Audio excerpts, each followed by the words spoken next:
अस्सलाम वालेकुम, welcome to the guide portal. इस वीडियो को आपने बिल्कुल भी स्किप नहीं करना, एक सेकंड के लिए भी स्किप नहीं करना, क्योंकि इस चैनल की सबसे ज़्यादा इंपॉर्टेंट वीडियो ये वाली है। इसमें हम दो टॉपिक के बारे में बात करेंगे। पहले टॉपिक के दो पार्ट हैं। एक पार्ट ये है कि आपने किस तरह का मटेरियल यूट्यूब पे इन दिनों में अवॉइड करना है, और उसका सेकंड पार्ट ये है कि किस तरह का मटेरियल आपने यूट्यूब पे देखना है। दूसरा टॉपिक हम डिस्कस करें किस तरीके से हम इन 20 से 25 दिनों को बेस्ट यूटिलाइज़ कर सकते हैं ताकि हम बेहतर परफॉर्म कर सकें एग्ज़ाम्स के अंदर। कोई ख्वाब व ख्याल की कोई खलाई बात नहीं करूँगा, एग्जांपल देके आपको समझाऊँगा किस तरीके से आपने इसको इस्तेमाल करना है। पहले टॉपिक पे आते हैं, जिसका फ़र्स्ट पार्ट ये है किस तरह का मटेरियल आपने अवॉइड करना है। आपने प्रमोशन से मुतल्लिक, एग्ज़ाम कैंसिलेशन से मुतल्लिक, ट्विटर पे ट्रेंड से मुतल्लिक, असम्बली में करारदाद पेश करने से मुतल्लिक, स्टूडेंट के एहतजाज से मुतल्लिक इन तमाम वीडियोस को अवॉइड करना है। इनको आपने नहीं देखना, ये आपको डीमोटिवेट करते हैं। आप लोगों की तैयारी ठीक है, बहुत कमज़ोर नहीं है, लेकिन आपकी जितनी भी तैयारी है नॉर्मली एग्ज़ाम्स के अराउंड एक महीना पहले बच्चों की ऐसी ही होती है, और जैसे ही वो एक महीना तैयारी करते हैं तो वो बहुत अच्छी तैयारी कर लेते हैं। लेकिन जिस तरह की वीडियोस आप लगातार दिन में देखते हैं, वो एक ऐसा इन्वायरमेंट क्रिएट करते हैं कि आप लोग स्ट्रेस में जा रहे हैं, क्योंकि एक तरफ आपको एग्ज़ाम कैंसिल होने की या प्रमोट होने की उम्मीद है, और दूसरी तरफ आपके दिल में ये बात की ख्वाहिश भी है, लेकिन हकीकत ये है कि एग्ज़ाम होने जा रहे हैं।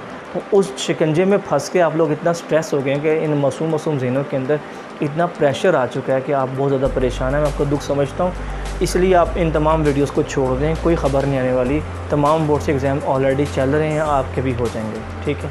ये एक तरह हकीकत हमें मान लेना चाहिए। सेकंड चीज़ जो आपने देखनी है इन दिनों में, गेस्ट पेपर्स देखें, पास्ट पेपर्स देखें, आप पेपर स्कीम को देखें, पेपर सॉल्व करने का तरीका देखें। आप ये देखें किस तरीके से लॉन्ग क्वेश्चन को अटैम्प्ट किया जाता है, किस तरीके से शॉर्ट क्वेश्चन को अटैम्प्ट किया जाता है। लॉन्ग क्वेश्चन में क्या क्या चीज़ होनी चाहिए, शॉर्ट क्वेश्चन में क्या क्या चीज़ मौजूद हो तो फुल मार्क्स मिलते हैं, और क्या रीज़न है कि बच्चे फुल क्वेश्चन को अटैम्प्ट करते हैं लेकिन उनको मार्क्स फुल नहीं मिलते।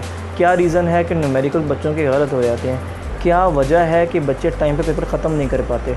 किस तरीके से हम राइटिंग को इम्प्रूव कर सकते हैं, किस तरीके से हम देर तक बैठ के पढ़ सकते हैं, किस तरीके से हम किया हुआ काम भूलना नहीं चाहते, वो कैसे हम देर तक याद रखेंगे, किस तरीके से हम ख़ुद को स्टडी पे मोटिवेट करके रखें जबकि हमारा पढ़ने को दिल नहीं करता। इस तरह की तमाम वीडियोज़ अगर आपको यूट्यूब पे किसी भी चैनल में मिलती हैं, अब वहाँ पर देखिए, मैं इस चैनल पर डालना शुरू करूँगा आज के बाद से सिर्फ एग्ज़ाम रिलेटेड वीडियोस। इसको भी सब्सक्राइब कर लें, इसको भी देखते रहें, कहीं और से मिलती है वहाँ से भी देखें, मकसद आपको एग्ज़ाम में पास करवाना। दूसरा टॉपिक जो हम इस पर डिस्कस करेंगे वो ये है कि किस तरीके से आप बेस्ट यूटिलाइज़ करेंगे इन 20-25 दिनों को, जिसमें आप लोग अच्छे से अच्छा परफॉर्म करें ताकि एग्ज़ाम में आप एक्सेल कर सकें, एग्ज़ाम में अच्छे मार्क्स ले सकें। इसमें सबसे पहले जो चीज़ मैं आपको सब डिस्कस करूँगा, एग्जांपल मैं आपको दे देता हूँ क्लास 10 के हिसाब से। आपने उसको अपने एबिलिटी के मुताबिक, अपनी तैयारी के मुताबिक, अपने सर्कमस्टांसिस के मुताबिक उसको मॉडिफाई कर लेना है और देखना है किस तरीके से आपके वो बेस्ट वर्क कर सकती है। स्टार्ट करते हैं हम फर्स्ट डे से। सपोज़ कर लें कि आपका फ़र्स्ट डे आज प्रिपरेशन का है, तो आपने आज केमिस्ट्री के फ़र्स्ट 4 चैप्टर के एक्सरसाइज के शॉर्ट क्वेश्चंस तैयार कर लेने हैं, ठीक हो गया। सेकंड डे आपने केमिस्ट्री के सेकंड हाफ़ के यानी नेक्स्ट 4 चैप्टर्स के एक्सरसाइज के शॉर्ट क्वेश्चंस तैयार कर लेने हैं। थर्ड डे आपने फ़र्स्ट 4 चैप्टर के डेफिनेशंस तैयार कर लेनी है। फोर्थ डे आपने नेक्स्ट 4 चैप्टर के डेफिनेशंस तैयार कर लेनी है। फिफ्थ डे आपने फ़र्स्ट 4 चैप्टर में जितने भी लॉन्ग क्वेश्चंस आते हैं वो तैयार कर लेने हैं, ख़ास तौर पे उन 2 चैप्टर के लॉन्ग क्वेश्चन जो आपने पेपर स्कीम के अकॉर्डिंग चूज़ किए होंगे कि इन 4 में से इन 2 के मैंने अटैम्प्ट करने हैं। और सिक्स्थ और लास्ट डे में आपने नेक्स्ट 4 चैप्टर में से उन 2 चैप्टर के ख़ास तौर पे लॉन्ग तैयार कर लेने हैं जो पेपर स्कीम के अकॉर्डिंग आपने टारगेट किया है। इन 6 दिन की तैयारी के दौरान आप लोगों ने केमिस्ट्री की जब तैयारी कर रहे होंगे तो क्वेश्चंस को हंट करना है। हंट करने से मुराद क्या होता है कि जब आप एक पैराग्राफ रीड कर रहे होते हो तो उसमें आप ये जहन में बात रखते हो, कोई ऑब्जेक्टिव आएगी तो मैं नोट कर लूँगा, कोई शॉर्ट क्वेश्चन आएगा मैं जहन में रखूँगा, और लॉन्ग क्वेश्चन के लिए मैं उसकी सीक्वेंस को याद रखूँगा। मैं एग्जांपल देता हूँ, फ़र्ज़ करें कि लिविस एसिड का कॉन्सेप्ट आया था। लिविस एसिड बेस्ड कॉन्सेप्ट क्या है, तो आपको पता है कि शॉर्ट क्वेश्चन के लिए डेफिनेशन पूछी जा सकती है, इसका कोई लिमिटेशन है तो पूछी जा सकती है, इसमें एडक्ट के बारे में पूछा जा सकता है, conjugate acid, conjugate base Lewis में है या नहीं है, बहरहाल वो आपको इस तरह के शॉर्ट क्वेश्चन आपसे पूछे जा सकते हैं।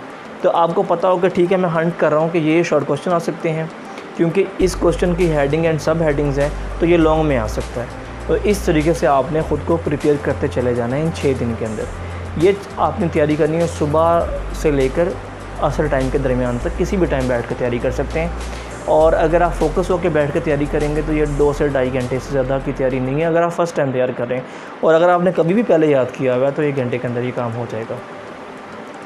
उसके बाद आ जाती है रात। आपने मगरिब टाइम रेस्ट किया, शाम को आपने डिनर किया, थोड़ा बहुत कुछ एक्टिविटी करना चाहते हैं कर ली, और रात को सोने से पहले आपने 2 घंटे मैथ को देने हैं। जिस दिन केमिस्ट्री का फ़र्स्ट डे था उस दिन रात को आपने मैथ का फ़र्स्ट चैप्टर हाफ़ कर लेना है। केमिस्ट्री का सेकंड डे था, मैथ का चैप्टर नंबर 1 का सेकंड हाफ़ कर लेना है। इस तरीके से जब 6 दिन के अंदर आपकी केमिस्ट्री तैयार हुई थी, उन 6 दिन के अंदर आपके मैथ के 3 चैप्टर्स तैयार हो जाएंगे। सेम पैटर्न से जिस तरह आप केमिस्ट्री तैयार कर रहे थे, नेक्स्ट 6 डेज़ में आप कंप्यूटर या बायो जो भी आपने रखी है वो तैयार करेंगे, और उसके रात में भी आप मैथ कर रहे होंगे। इस तरीके से 12 दिन में जब आपकी 2 किताबें तैयार हो जाएंगी तो मैथ आके आपके 6 चैप्टर तैयार हो जाएंगे, जो पास होने के लिए एटलीस्ट इनफ है। आपके 50 to 55 मार्क्स उसमें से आ सकते हैं अगर आपकी तैयारी अच्छी है। और अगर आप मज़ीद तैयारी करना चाहते हैं तो बाकी के जो चैप्टर रह गए हैं उसके लॉन्ग करने के बजाय सिर्फ शॉर्ट क्वेश्चंस तैयार करें, तो आप बहुत अच्छे मार्क्स मैथ में भी ले सकते हैं। इस तरीके से फिर 6 दिन आपने फ़िज़िक्स को देने हैं। फ़िज़िक्स के लिए मैंने मैथ इसलिए साथ में नहीं रखा, उसकी रीज़न ये है कि मैं चाहता हूँ कि जब आप सुबह से लेकर असर टाइम तक फ़िज़िक्स की तैयारी सेम पैटर्न के अकॉर्डिंग करेंगे तो रात को न्यूमेरिकल्स करें, मैथ ना करें। न्यूमेरिकल्स आपने कौन से करने हैं? 4 चैप्टर फर्स्ट के पेपर स्कीम के अकॉर्डिंग आपने टारगेट किए हैं कि इन 4 चैप्टर्स के लॉन्ग क्वेश्चन मैंने अटैम्प्ट करने हैं, तो आपने उन्हीं 4 चैप्टर के न्यूमेरिकल्स करने हैं। उसकी रीज़न ये है कि अगर इसमें से थ्योरी आ रही है और इसमें से न्यूमेरिकल आ रहा है, अगर बोर्ड चेंज करना चाहेगा तो इसमें से थ्योरी आ जाएगी और इसमें से न्यूमेरिकल आ जाएगा, लेकिन होंगे यही 4 चैप्टर। तो आपने इन्हीं 4 की थ्योरी याद करनी है और इन्हीं 4 का न्यूमेरिकल्स याद करने हैं। इस तरीके से टोटल 18 दिनों के अंदर आप अपनी चारों किताबें तैयार कर सकते हैं। स्ट्रेस बिल्कुल ना लें, आसान तरीका है। कुछ 5-6 दिन आपके पास मज़ीद एक्स्ट्रा बच जाएंगे, उनके अंदर इनको रिवाइज़ कर लें। तो किताब पीछे रह गई है, किसी दिन आप तैयारी नहीं कर सके तो उस दिन तैयार कर लें, या शायद वो 6 दिन में से 3 दिन आपकी ईद में चले जाएंगे। एग्ज़ाम से पहले, फ़र्स्ट एग्ज़ाम से पहले कम से कम 2 दिन रिवीजन करें, क्योंकि फ़र्स्ट एग्ज़ाम अच्छा होने से जब आपको कॉन्फिडेंस मिलेगा वो आपको बूस्ट करेगा कि आप बेहतर से बेहतर परफॉर्म कर सकें। मेरी आप सबके लिए दुआ है कि आप सबको फ़ायदा पहुँचे और आप सब लोग एग्ज़ाम में अच्छे से अच्छे मार्क्स ले सकें। स्ट्रेस से कैसे आप बच सकते हैं, मैं आपको एक बात सिंपल सी कह देता हूँ और मुझे यकीन है कि आप स्ट्रेस से बाहर आ जाएंगे। पहली बात तो यह कि ह्यूमन ब्रेन में बहुत पावर होती है, आप इमेजिन भी नहीं कर सकते। मैं एग्जांपल देता हूँ, अगर आप 1 टेराबाइट की एक DVD बनाएं, उसको ज़मीन पे रखें, उसके ऊपर 1 और टेराबाइट की DVD रखें, फिर 1 और टेराबाइट की DVD रखें, इसको पाइल अप करते जाएं, ढेर लगाते रहें, चाँद तक ले जाएं, उसमें जितना डाटा सेव होता है उससे ज़्यादा डाटा आपका दिमाग सेव कर सकता है। It is most powerful machine ever. ठीक है, ख़ुद के दिमाग पे भरोसा रखें, पहली बात। दूसरी बात आपने ये बात याद रखनी है कि अगर खुदा ना खासा कोई मसला होता है, आप लोग पास नहीं कर पाते, सप्ली आ जाती है, तो बोर्ड आपको 45 दिन का टाइम देगा जिसमें आप दोबारा अपीयर हो सकते हैं। ठीक है, इसलिए बिल्कुल इस बात से मत घबराएं कि फ़ेल हो गया तो मेरा साल ज़ाया होगा, बिल्कुल भी ज़ाया नहीं होगा। तो आप उसमें अगेन उसको पास कर सकते हैं। अभी 1 महीना आपके पास ये है, फिर रिज़ल्ट आने में टाइम लगेगा। आपको ऑलरेडी पता होगा कि आपका पेपर कैसा हुआ, आप तैयार कर सकते हैं। रिज़ल्ट आने के बाद 45 दिन दे दिए जाएंगे, तकरीबन आपके पास उस किताब के लिए जो आपको इस वक्त बिल्कुल भी नहीं आती, उसके लिए आपके पास 3 से 4 महीने होंगे, बहुत ज़्यादा है।